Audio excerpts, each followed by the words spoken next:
Given this leak and previous leaks, should American people think that the administration is losing the battle against whoever wants to steal our secrets, whether it's foreign adversaries or hackers or whomever? I think the American people need to know and deserve to know that we're taking this very, very seriously. The president has been briefed on this. He will stay briefed on this. The Department of Defense is looking into this. They are leading an interagency effort here to review whatever national security implications might come out of all this. And the Department of Justice is leading a criminal investigation. So we're taking this very, very seriously. There is no excuse for these kinds of documents to be in the public domain. They don't deserve to be in the public domain. They deserve to be protected. So we're going to get to the bottom of this, and then if there's actions that need to be taken as we learn more about the extent of what happened here, we'll obviously take those. Well, so that's John Kirby, who was yesterday speaking about the leak of all of this. It's classified information, and from New York Times, Wall Street Journal, these photographs of classified documents. They weren't actually classified documents by themselves, but photographs of them. I can't even believe this is a sentence I'm saying on news. They were put up on a Discord server on a message board for Minecraft. Yeah. Welcome to the show. Days of Our United States just continues. Dana Loesch here with you, your lovable curmudgeon. You can listen coast to coast, or you can also stream the program, YouTube, Facebook, Channel 347, DirecTV, the simulcast of the radio program. Now, the New York Times first reported this after all of this came out in these servers, and then the Wall Street Journal laid out one Bellingcat, which is like a defense. It's made up of former defense, officials. They do online investigations, etc. They're based in the Netherlands, and they look at open source intelligence. They said that one of the images was crudely edited, and apparently that's the one where they were trying to lower the fatalities, the Russian fatalities, correct? Yeah. And it's so this is how these documents came out. They were dated March 1st, posted on a message board on Discord, which is mainly used by gamers, for Minecraft. And apparently a message board for a Filipino YouTube celebrity. I mean, that's like weirdly specific, right? Of all the places to put that, I would love to know how that got there. I mean, I'm interested in the other aspects of the story, but I find this fascinating. Like, why there? Why there? And then it spread to 4chan, and then Telegram, and then Twitter, and then the New York Times and Wall Street Journal. So the documents, they're not actually documents. Let me rephrase that. The photographs of the classified documents, they have a classified stamping on them, etc. They have they show statistics, the cumulative number of KIA soldiers on both Russian and Ukrainian sides.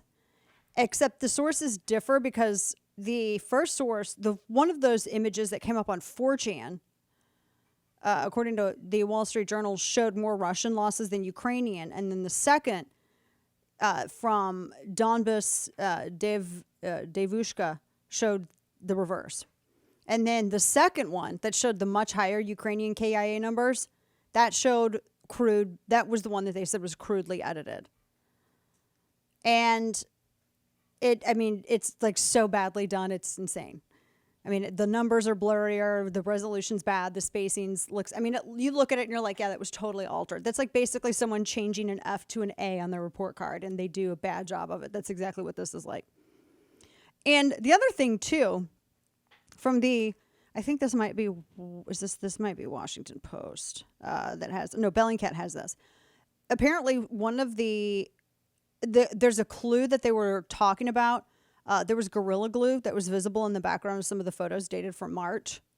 So they think that, the documents were photographed in the same location. And they said that from the Washington Post that there's a really grim outlook in Kyiv because they said that the ammunition, air defense shortfalls, what they called Western supplied weaponry. Globe and Mail said that Russian hackers had conducted a successful cyber attack on this Canadian, I think we had this as a headline, a Canadian natural gas pipeline company. But now apparently that was being challenged as to whether or not it ever happened in the first place. Timothy Egan, according to Globe and Mail, is the chief executive of the Canadian Gas Association. They represent the natural gas industry there. He says that he was contacted by an American journalist about the documents, and he said he wasn't aware of any kind of compromised,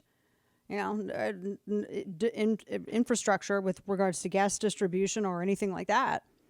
So and then there was the New York Times report where they said that the president of South Korea, the Secretary for Foreign Affairs, Yi Mun-hui, had told his boss, National Security Advisor Kim Song-han, that the government was mired in concerns that the U.S. would not be the end user if South Korea were to comply with a U.S. request for ammunition. According to the documents, they said that the secret report was based on signals intelligence, which meant that the U.S. had been spying on one of its major allies in Asia.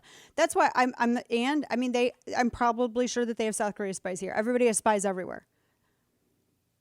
So, I mean, if anything, it is really, it's embarrassing that the leak happened, because with the Snowden stuff, and some are saying, I think that it's the Wall Street Journal that's saying that this is the worst leak since Edward Snowden. I think that's how they're classifying this.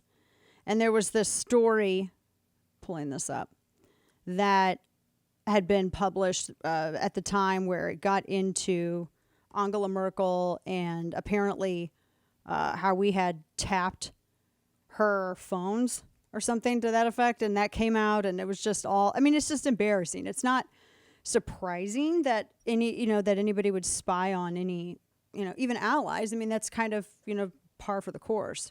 She actually testified on the NSA spying affair. This is a piece over at dw.com that gets into, it was from 2017, how they heard evidence from her at the time when she was chancellor about spying on allies by both American and German intel services.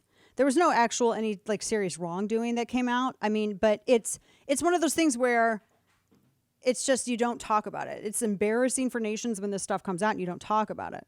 But the real damage, CNN had talked about documents indicating that the Mossad, which is the intel agency over at Israel, they were trying to influence Israel's own domestic politics.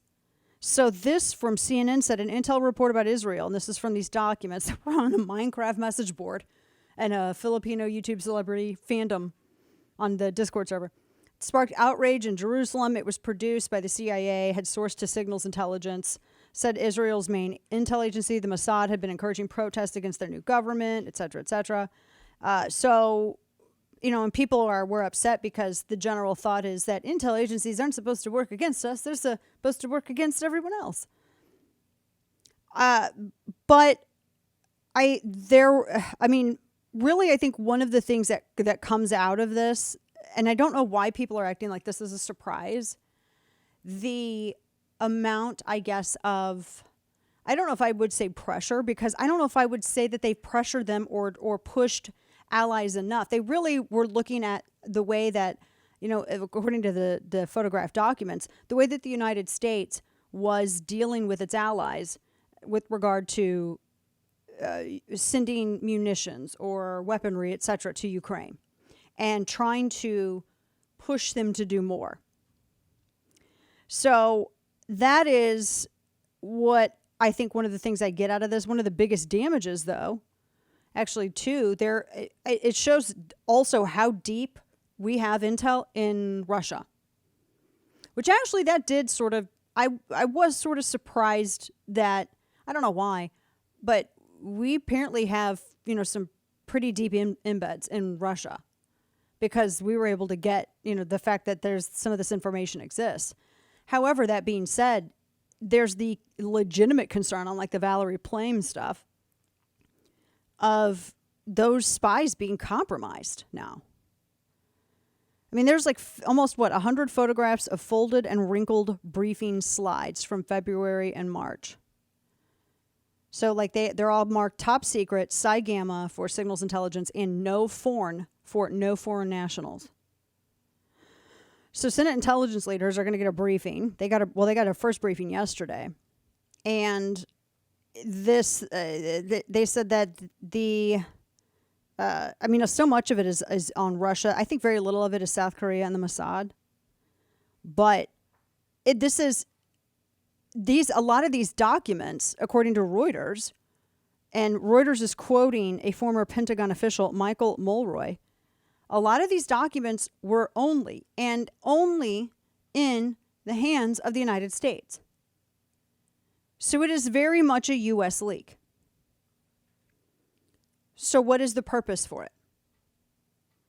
I think when you discover for what purpose, who benefits from it being leaked, then you can, because it's embarrassing for Russia. It's super embarrassing. And it shows that we have spies in their defense ministry. Or at least something.